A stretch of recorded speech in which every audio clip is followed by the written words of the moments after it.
Hey guys, nice to be back. It's Sunday night. Just got done watching Talking Dead and part of Walking Dead. Or no, yeah, Walking Dead and part of Talking Dead. Um, so I don't really have a whole lot. Well, I don't know. Maybe I do have a lot to show you today. But I'm just going to show you real quick a few of the new books that I bought last week. Because guess what? The week is, it's Sunday. It's almost time for new comics again. But real quick, I'm going to show you a few books that I've got that I actually read. Um, So I'm gonna start this one off with. You know what? I forgot to do the comments from last week or from last video. All right, so we're gonna kick it off with Tim. Tim says, "Awesome!" Exclamation point. This is in regards to my used bookstore haul. So yeah, Tim, thanks. I appreciate that. And any comics are usually awesome, even the crappy ones. Michael Gantner. I'm gonna try and ninja pick my local used bookstores. I get lucky here and there, as is, but nothing too crazy. The best so far was Deadpool's second appearance for $1. Right on, Michael. Trust me, I understand how the whole it's hit and miss here and there, because this particular store I go into it and I some days I go in and I come out with $60 of books, but they're all, you know, dollar bin, worthy of being in a dollar bin. I don't always get lucky and get a $10 book for just $1. In fact, most of the time I don't. But that being said, all you can do is keep on keeping on. Just go into the comic book shop and only to the comic book shop. Doesn't always pay off in the long run if you're looking for deals and bargains. You kind of got to go where people don't exactly know what they're talking about. And that can be beneficial, and it can also bite you in the ass. But that being said, keep at it, Michael. You'll find some good stuff. I know you will. Next up, we got Drew Carson. Mr. Drew says, "Cool haul and great Harley cover, mate. I'm still waiting on that thumbs down review or troll comment. Guess it's not made it yet. LOL." Yeah, Drew. Thanks for the thumbs up on the Harley cover. And as far as the troll, it's trolls be trolling. I guess you're like I said before. You really haven't made it till you get some thumbs down, right? Last comment number 4 is from Adam Day. If you guys haven't checked out Adam's video, you should. He cracks me up. He's a funny dude. He rides a scooter, apparently. Who knew? But anyway, says, "Cool stuff, Brian. It feels good to get a haul of books and not break the bank." That it does. And speaking of breaking the bank, I did break the bank this weekend, and I will show you what I broke the bank with. But first, I'm going to, like I started off earlier, I'm going to show you some new books that I bought on Wednesday. We're going to kick it off with this first book. All right, now, most of the time when you get variant covers for books, you're thinking, variant covers should be better than the regular issue cover or the regular cover. In this case, man, I got on Comic Collector Live and looked up all the variant covers I could find for this book, and I gotta say, the regular cover is just the best one. It's Amazing Spider-Man number 9. It's kicking off the Spider-Verse, and oh man, let's get a little wrong way. Get a little bit of light on this. If you don't think that that's just an amazing cover, especially compared to those other ones, man, I don't know, man. It's a great cover, and it was a pretty good read, pretty entertaining. It had my favorite Peter Porker in there. Haven't seen a Spider Ham since my days of reading Tales of Suspense, and he usually had not Tales of Suspense, but Marvel Tales, and he usually had a few pages in the back of those in the 80s. And to carry, excuse me, and to carry on with the Spider Verse, excuse me, and corn chips, man. So, anyways, the Spider Verse team up. This was pretty good. Again, it just carried on with that story. The art, I don't think, was as good. Oh, speaking of artwork, man. So all you haters out there that are hating on Ramos, Mr. Oliver Coipel, who I have raved on about before, he did not disappoint in this issue one bit. It's great stuff. Excuse me. Eyeballs twitchy.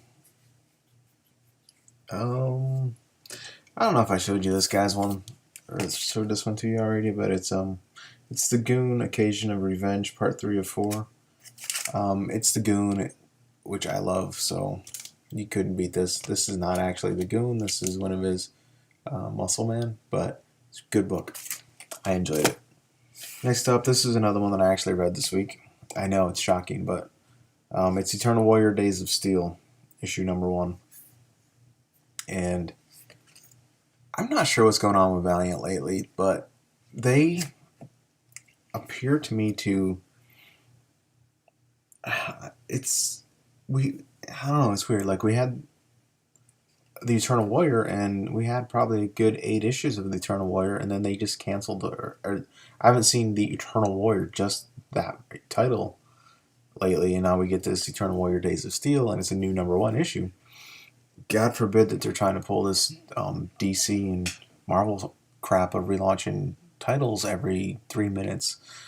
Yeah, because that'll suck. I think that Valiant needs to just stick with their core titles like Eternal Warrior, Shadow Man. I haven't seen a Shadow Man book in a long time.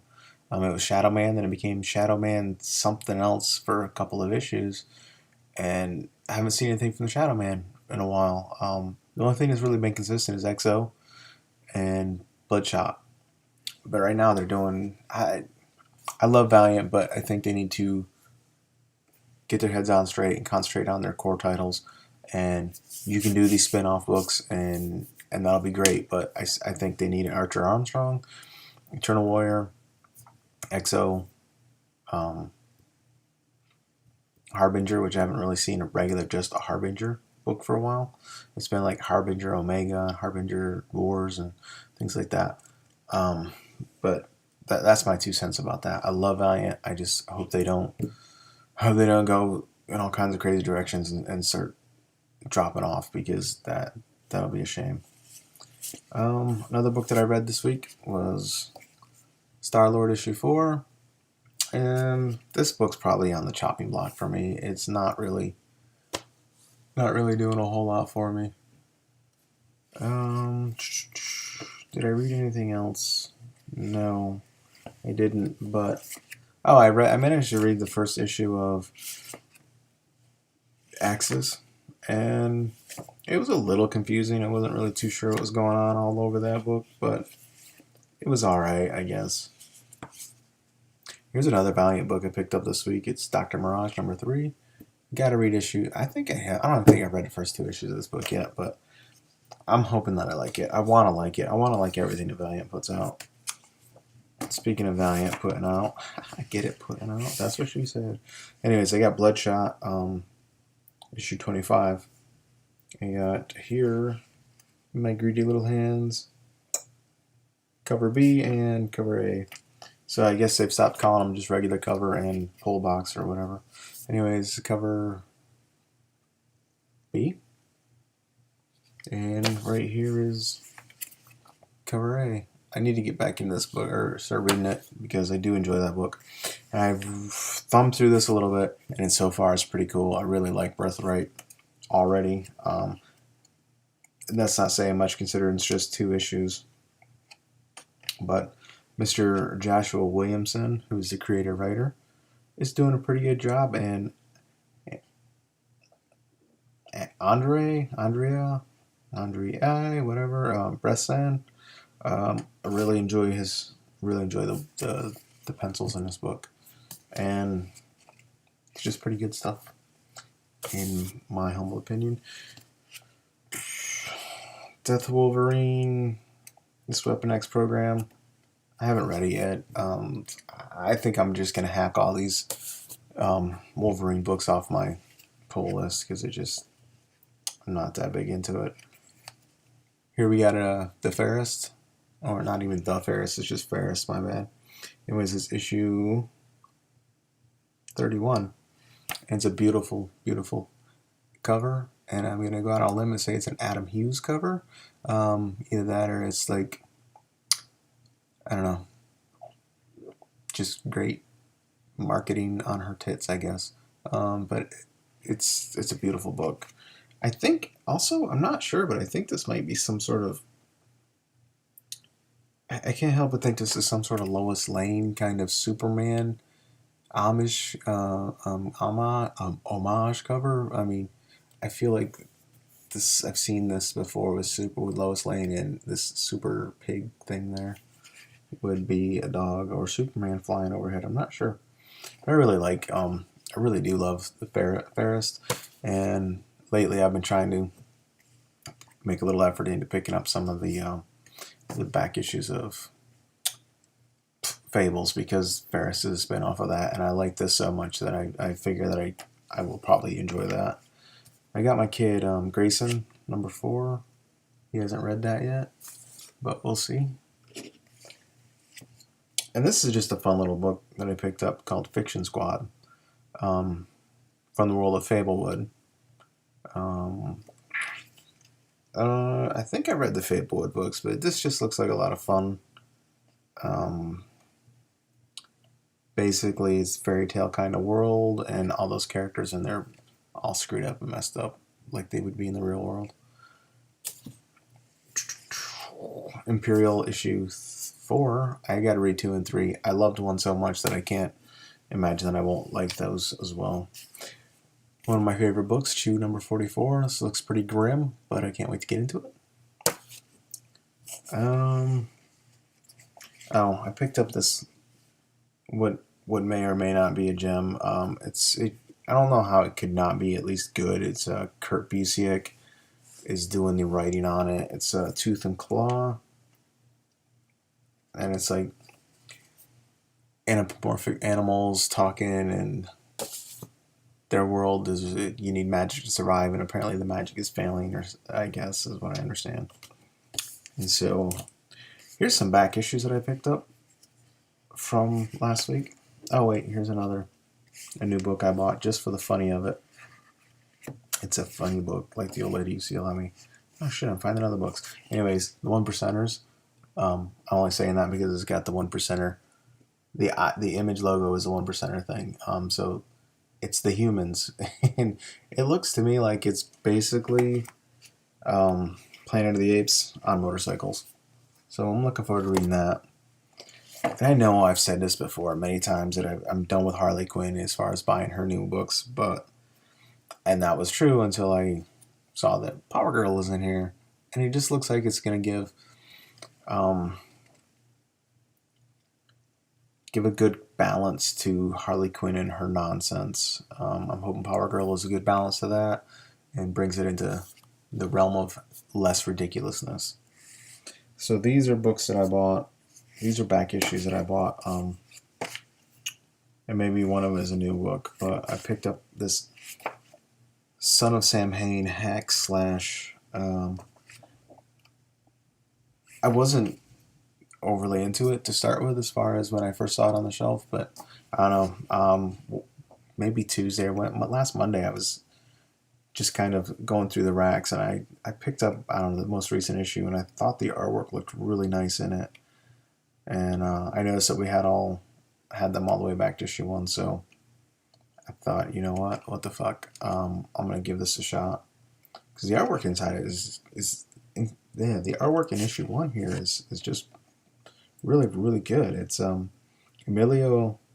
Why do you people get names that I can't pronounce? Emilio Laiso, Laiso. Laiso. Somebody tell me how to say it properly because I'm fucking it up, I'm sure. But anyways, so I got issue 1, issue 2, 3, and issue 4. And this was a new book that I bought this week solely and for no other reason than it's a Scott Campbell cover, and he's like it's getting to be like he's like an Art Adams for me. If I see a cover of his, I'm gonna pick it up if I can afford it, just because I like him so much. And I have the variant, Scotty Young variant to the Amazing Spider-Man. I'm not sure which issue, or even what book, but there's going to be another one. I'm certain it's this half.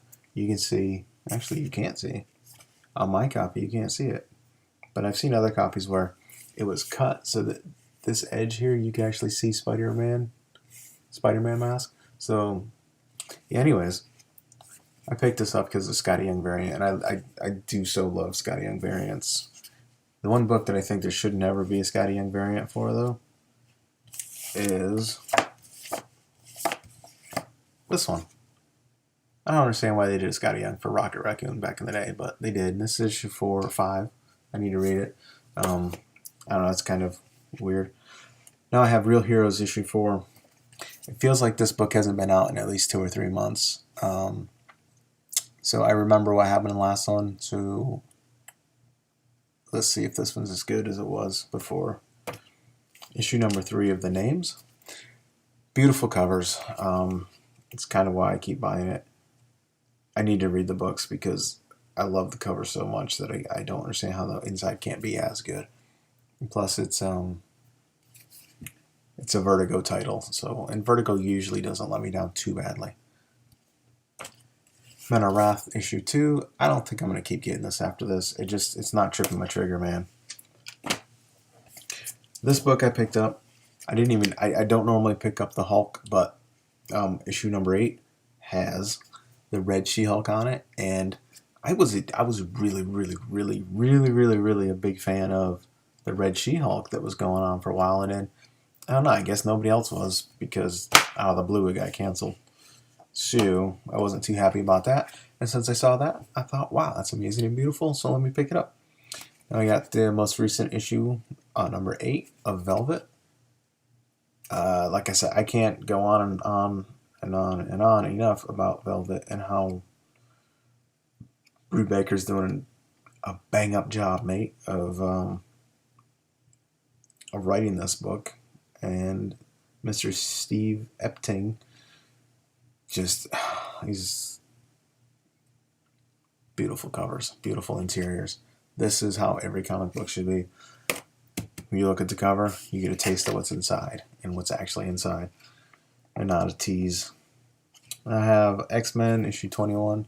I think this book's going to be on the chopping block for me. I haven't read it in a while, and it's just not, I don't know. I hate to do it because I feel loyal to Marvel a lot of times, but anyways. So now we're getting to some back issues that I picked up at a small show in Tyson's Corner, Virginia. Folks, if you live in the DC, Nova, Maryland area, and you are aware, if you know about these SHOF shows that are going on, it's not a big show. It's kind of like a fire hall size. It's not even fire hall size. It's about the half size of one of the banquet halls in a hotel. But man, it's pretty small. But we get people from New Jersey, vendors, dealers, as far as the comics go, because it's not a big one. It's probably 1, 2, 3, 4, 5, 6, 7, 8. It's probably a dozen dealers, comic book dealers that come to the show, and I kind of get around. I'm getting to know these people a little bit more as I work the show. So I mean, like I know one guy comes from like the Maryland area, one guy comes out from Jersey, one guy comes up from Chesapeake, Virginia. So we get geographically we get quite a few folks, and then most of the rest of them are filled out from the Nova area. So anyways, if you live in the area, keep an eye out. Go to SHOF Show, the website, and check it out. There's some good deals to be had, and whether they're great deals or not, it's kind of between you and that dealer. But there's some good books in the room. So anyways, I went to the show and I picked up a few back issues. I picked up War of Kings. It says Saga. I guess this is issue 1. Now I picked this up because we've got War of Kings trade paperback sitting on our shelves at work, and every once in a while I'll flip through it. I haven't read it. I just kind of flipped through it, and I like the artwork an awful lot in that book. So I saw that, and that was like $1 book, so I picked it up. Yeah. Then, in order of what I bought, I picked up Gotham City Sirens issue 10. I've showed off some of my other ones that I picked up before. I didn't pay nearly $10 for those books, but you know, it's an issue I need, and it happened to be in the room, so I picked it up. Very happy to have it. Narrowing in on killing that. Then I picked up from the same dealer. I picked up Batman and Robin Adventures, issue 8. It cost me $10, and you know why it cost me $10, right? Do you? Come on, what's? Yep, it's a Harley Quinn cover. So, anyways, that's why this book cost me $10. And it really is really nice copy. I'd say it's in the high nines, easily. So I picked this up, and I mean, I've mentioned before many times that I'm trying to hook up the animated Batman books. So there's that. Then, just before, well, I've got one other purchase that I'll show you that I broke the bank with, but I bought this one like right at the end of the show as the guy was taking stuff down. I didn't get a chance to see his wall till near the end, or I didn't notice it, but I got Gotham City Sirens issue number 1. I paid $20 for this book. It's a pretty difficult book to find. For me, anyways, it has been.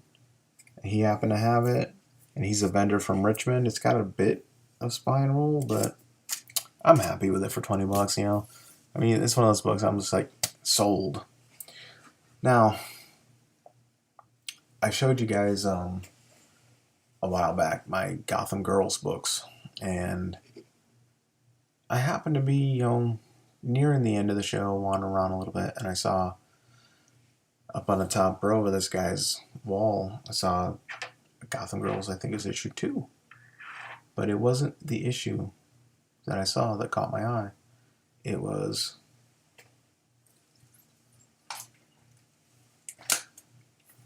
this right here. And for any of you people who have read the issue, you know exactly what this is. This is Gotham Girls number 2, November 02. It's interiors. It's page number 2, and it is done by Jay Bone, and it is the original artwork to that page. And it's fucking awesome. You've even got the DC Vertigo Wildstorm logos. You can see them there. You can see right here. It says so you've got the text bubbles, and you can see where they've made corrections to it, because they cut out where it says I'm not getting paid and to top it all off, blah blah blah. Apparently and wasn't in there, because right here it's and is a separate piece of paper that's been glued in place of that. And then Looney Tunes Gal Pal, the Y Space Tunes Gal Pal is on a separate piece of paper that's glued in there. Yeah, so this is a beautiful page. It's got Catwoman, it's got Ivy, and it's got Harley on it, and so you get a good shot of Harley. You got this good shot of Harley here, a real nice close-up of Harley. And then we get all 3 of them in this last panel. So that's not what I broke the bank on. That's 1/3 of what I broke the bank on. Because the second third of what I broke the bank on is page 3 of the same book. And this one's beautiful too. I've got Harley, Ivy, and Catwoman there. We get Ivy there doing a little Ivy plant work, and she's watching TV.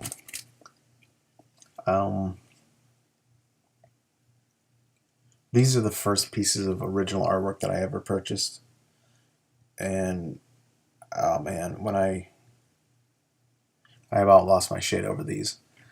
He had one more page there. It was page number 1, And if you've seen the book, it's a large splash page of Ivy. It's kind of intro in the issue. He wanted more money than I actually had on me, but rest assured, dear watcher, had I had the extra $400, that page would have been coming home with me too. So here's the third of the Bank Breaker. It's Gotham Girls #2, November 07. It's page 7. On this one, I don't have any text corrections, but this is cool. So anyways, I'll show it to you. It's really hard for you guys to see this stuff because of it's in Mylar because of the glare. So we've got Catwoman up on the top panel, Ivy and Harley Shadows. Here we got Harvey and Ivy and Catwoman jibber jabbering, and then we have Batgirl busting through the skylight. Now, the thing that I thought was cool just now was, I didn't realize this before until I just ran my fingers over the panel, is that these little clouds, these little gas or steam clouds, they're glued on there. So yeah, man, it was a total fanboy moment when I saw, because I recognized it right away what this was, what these original pages were from. Immediately I recognized it. And so I asked the guy if I could see him, and I was like, oh, these are really great. I was hemming and hawing a little bit, and I was like, he's like, I'm firm on, page 1 and page 2. He's firm on the prices for them. So I was like, I don't know. So I was like, well, I'll tell you what, man, I got till like 3 o'clock to decide, so I put them back, and I wandered back to my table and continued to sell books. And I wandered back over after a while, and I was like, oh my God, that's so awesome. And then I left.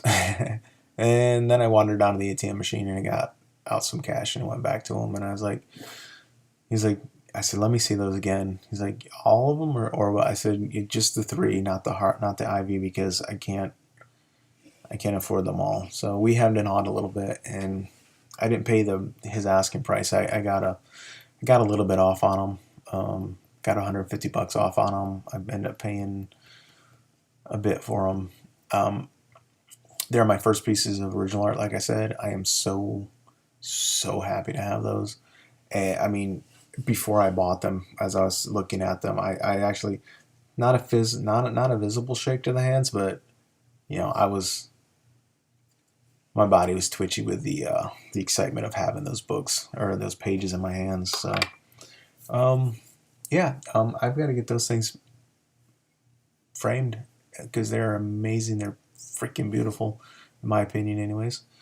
So hey guys, if you wasted your 28 minutes and a few seconds with me, I appreciate it. Shout out to I can't say it. Etna Nick. I finally collected him. He's subscribed to me.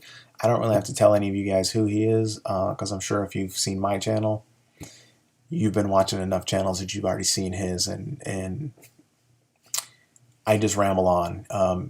Mr. Etna Nick seems to actually put time and effort and thought into his videos before he does them, unlike me, where I just fucking verbal diarrhea sometimes. But so he subscribed to me recently. Let me see if I can find anybody else so I can give them a shout out and point you toward their pages. Oh man, I know somebody else did recently, but I can't find his name. Give me a second. Oh, I'm sorry guys, I can't. Poet Skinny subscribed to me at one point. I don't remember when, but yeah, thank you to him. He's he doesn't just do comics on his site. He gets into life and all that kind of stuff. Interesting to watch.